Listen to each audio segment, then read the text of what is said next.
సాంకేతికత ఆధారిత ఆవిష్కరణలతో ప్రజలకు మరింత సమర్థవంతమైన సేవలు అందించడంలో పోలీసు ప్రధాన లక్ష్యమని ప్రకాశం జిల్లా ఎస్పీ హర్షవర్ధన్ రాజు అన్నారు.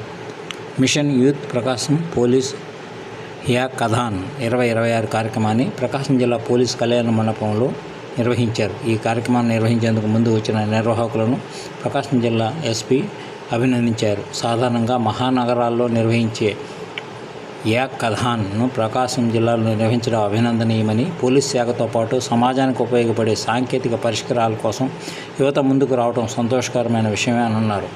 ఈ సందర్భంగా ప్రకాశం జిల్లా ఎస్పీ మాట్లాడుతూ హ్యాకథాన్లో సుమారు 12 సమస్యలు పరిష్కారం అన్వేషించే లక్ష్యంతో 45 జట్లు పాల్గొనడం విశేషమని తెలిపారు.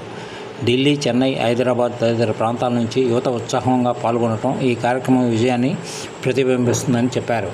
హ్యాకథాన్లో రూపొందించిన పరిష్కారాలను పోలీస్ శాఖ అధికారులు సమగ్రంగా పరిశీలించి పోలీసింగ్కు ఆచరణాత్మకంగా ఉపయోగపడే సాంకేతిక పరిష్కారాలను గుర్తించి వాటిని పోలీసు వ్యవస్థలో అమలు చేసే అవకాశాలను పరిశీలిస్తామని తెలిపారు. ఆవిష్కరణలతో సమన్వయం చేసుకుంటూ భవిష్యత్తులో వాటి అమలుకు అవసరమైన చర్యలు కూడా చేపడతామన్నారు. రాష్ట్ర గౌరవ ముఖ్యమంత్రి గారు సాంకేతిక ఆధారిత పాలనకు అత్యంత ప్రాధాన్యత ఇస్తున్నారని, అదే స్ఫూర్తితో పోలీస్ శాఖ కూడా టెక్నాలజీ వినియోగాన్ని మరింత విస్తృతం చేస్తూ ప్రజలకు వేగవంతమైన, పారదర్శకమైన, నాణ్యమైన సేవలు అందించే దిశగా అడుగులు వేస్తుందని అన్నారు.